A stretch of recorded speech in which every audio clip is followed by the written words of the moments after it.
شهر رمضان الذي أنزل فيه القرآن هدى للناس وبينات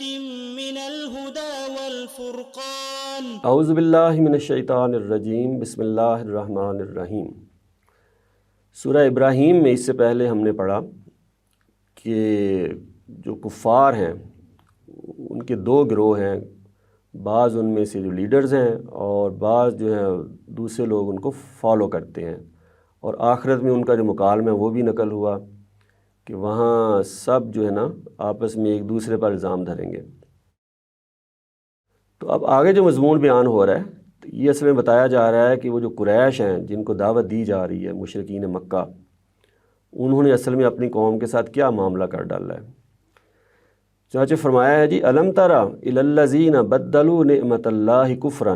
کیا تم نے دیکھا نہیں ان لوگوں کو جنہوں نے اللہ کی نعمت کو ناشکری میں بدل دیا۔ یعنی کہ اللہ تعالیٰ ہی دیتے ہیں نا، زندگی بھی اسی نے بخشی ہے اور ہماری ساری ضرورتیں اللہ تعالیٰ پوری کرتے ہیں، لیکن بندہ کیا کرتا ہے، یہ کسی اور کے در پہ چلا جاتا ہے، کسی اور کو خدا بنا لیتا ہے۔ تو یہ ہے کہ اللہ تعالیٰ نے جو نعمت دی ہے وہ ناشکری کی ہے اور کسی اور کو ساتھ شریک کر لیا ہے۔ وَأَحَلُّوا قَوْمَهُمْ، اور اپنی قوم کو لا اتارا ہے دار البوار، ہلاکت کے گھر۔ یہ جو قوم کے جو لیڈرز ہوتے ہیں نا وہ اصل میں قوم کو لے کے جاتے ہیں جس طرف لے کر جانا ہو۔ تو اللہ تعالیٰ بتا رہے ہیں کہ ان مشرکین نے کیا کیا ہے کہ اللہ کی نعمت کو ناشکری میں بدل دیا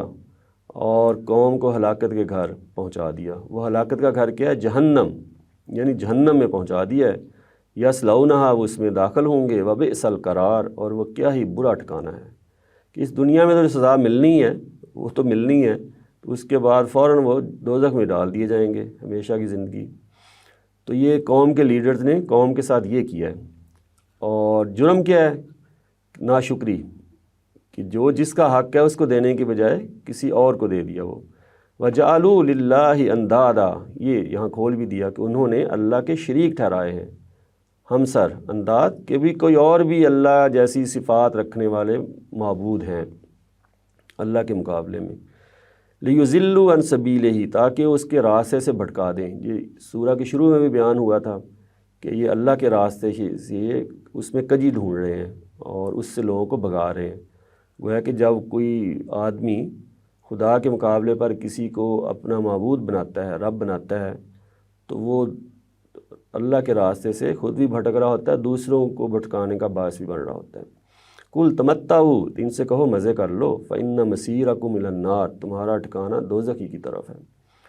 یعنی کہ پیچھے مضمون بیان ہوا تھا کہ اس دنیا میں جب رسول آتے ہیں جزا و سزا ملتی ہے، اور وہاں کہا تھا کہ اس سے آگے ایک بڑا عذاب اور پھر اس کے آگے پھر مزید عذاب بڑھتے جائیں گے۔ اب یہ بتا دیا گیا کہ تمہارا یہ جو رویہ ہے کہ تم لوگوں نے خدا کی دی ہوئی نعمت کی ناشکری کی ہے اور کسی اور کی طرف یہ چیزیں منسوب کر دی ہیں، اس کے نتیجے میں تمہیں آخرت میں یہ اس سزا کا سامنا کرنا پڑے گا۔ قُلْ لِعِبَادِيَ الَّذِينَ آمَنُوا، یہ تو ہیں وہ کفار مشرکین۔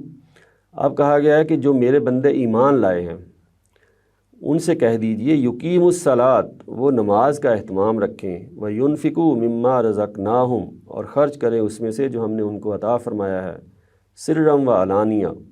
چھپے ہوئے اور کھلے ہوئے، من قبل ان یأتی یوم، اس سے پہلے کہ آ جائے وہ دن، لا بیع فیہ ولا خلال، جس میں نہ کوئی خرید و فروخت ہوگی اور نہ کوئی دوستی کام آئے گی۔ تو اہل ایمان کی توجہ اس طرح مبذول کرائی گئی ہے کیوں کفار تو ناشکری کر رہے ہیں، تو شکر گزاری کا رویہ اگر اپنانا ہے تو اس کا ظہور ان دو شکلوں میں ہوتا ہے، باقی سب اس کی تفصیلات ہیں۔ یعنی دین کی بنیاد میں یہ دو چیزیں ہیں، ایک ہے نماز کا اہتمام اور دوسرا ہے کہ اللہ تعالیٰ جو رزق دیتے ہیں اس کو خرچ کرنا، اور ہر حال میں خرچ کرنا، کبھی سب کے سامنے کرنا پڑتا ہے، کبھی چھپا کر کرنا پڑتا ہے۔ تو جو یہ رویہ اپنائے گا وہ اصل میں شکر گزاری پر کھڑا۔ تو یہ اس لیے بتا دیا گیا کہ اب یہ جو وہاں جو قریش جو لیڈرشپ ہے وہ اس پر عمل پیرا نہیں ہے، انہوں نے نماز بھی بھلا دی ہے، ضائع کر دی ہے، اور اللہ کی راہ پر خرچ کرنے کی بجائے وہ تو کسی مسکین یتیم کا بھی حال نہیں پوچھتے۔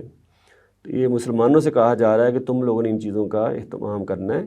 گویا کہ اب یہ جو اس علاقے کی جو حکومت ہے، اقتدار ہے، وہ اہل ایمان کے سپرد کر دیا جائے گا۔ اس کے لیے یہ ناگزیر ہے کہ یہ اہل ایمان یہاں کھڑے ہوں، اور ظاہر آخرت میں اسی بنیاد پر وہ نجات پائیں گے۔ اللہ الذی خلق السماوات والارض، اب یہ بتایا جا رہا ہے کہ کس اللہ کی ناشکری یہ کر رہے ہیں، ذرا دھیان دیں۔ اللہ ہی ہے جس نے پیدا کیا آسمانوں کو، زمین کو، وانزل من السماء ماء، اسی نے اتارا آسمان سے پانی، فاخرج بہ من الثمرات، تو اس نے نکالے اس سے طرح طرح کے پھل، رزق لکم، تمہارے رزق کے لیے، وسخر لکم الفلک، یعنی کہ وہ خالق جو اللہ ہے نا، خالق کو تو مان رہے ہیں، تو اللہ تعالیٰ بتا رہے ہیں کہ رب بھی وہی ہے، تمہیں نعمتیں وہی دے رہا ہے، اسی خالق نے جو ہے پانی اتارا ہے، اسی نے وہ زمین سے پھر پھل اگائے ہیں طرح طرح کے، وسخر لکم الفلک، اس نے کام میں لگا دیا تمہارے لیے کشتی کو، لتجری فی البحر بامرہ، کہ وہ سمندر میں اس کے حکم سے چلے، وسخر لکم الانہار، اس نے کام میں لگا دیا تمہارے لیے دریاؤں کو، وسخر لکم الشمس، اور کام میں لگا دیا تمہارے لیے سورج کو، والقمر، اور چاند کو، دائبین، کہ دونوں برابر چلے جاتے ہیں، دونوں نے گویا کہ باریاں باندھی ہوئی ہیں، وسخر لکم اللیل والنہار، اسی نے کام میں لگا دیا تمہارے لیے رات کو اور دن کو۔ تو یہ ساری وہ چیزیں ہیں کائنات میں جو سامنے نظر آتی ہیں، یہ انسان کی خدمت کر رہی ہیں، تو ان کی طرف توجہ دلا دی ہے کہ اللہ تعالیٰ خالق ہیں، وہی اسی نے ربوبیت کا سارا سامان کیا، تمہاری ضرورتیں پوری کر رہا ہے، لیکن لوگ کیا کر رہے ہیں، ناشکری کرتے ہیں اور ان نعمتوں کو کسی دوسرے الہ، جھوٹے معبود کی طرف منسوب کر دیتے ہیں۔ وَآتَاكُم مِّن كُلِّ مَا سَأَلْتُمُوهُ، یہ آخر میں خلاصہ کر دیا کہ تمہیں عطا فرمایا ہر چیز میں سے جو تم نے مانگی، یعنی جو انسان کی ضرورت ہے وہ یہاں پوری ہوتی ہے،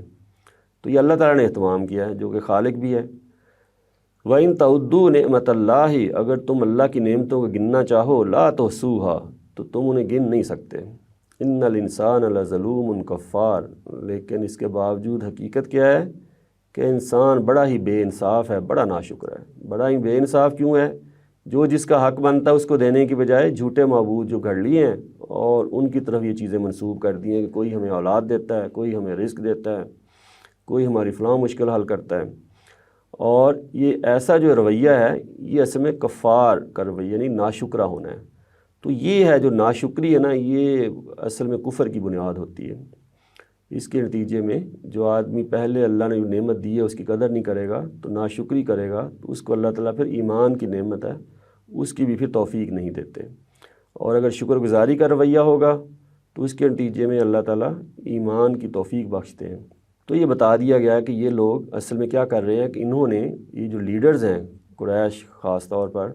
انہوں نے اپنی قوم کو جہنم کے دروازے پر لا کھڑا کیا ہے، اور جو لوگ ان کے پیچھے چلے آ رہے ہیں بغیر سوچے سمجھے، وہ آخرت میں جو ان کا مکالمہ ہونا وہ پیچھے بیان ہو گیا کہ دونوں ایک دوسرے پر الزام لگا رہے ہوں گے۔ تو اہل ایمان کو یہ بتا دیا کہ تم لوگوں نے ثابت قدم رہنا ہے، اور نماز اور انفاق، اللہ کی راہ پہ خرچ کرنا، اس کا اہتمام رکھنا ہے، اور اس سے معلوم ہوا کہ وہ لوگ یہ نہیں کر رہے۔ چنانچہ ان کو، اہل ایمان کو، اس کا خیال رکھنا ہے، کیونکہ یہ اقتدار اب ان کے سپرد ہونے والا ہے اسی دنیا میں۔ وآخر دعوانا الحمد للہ رب العالمین۔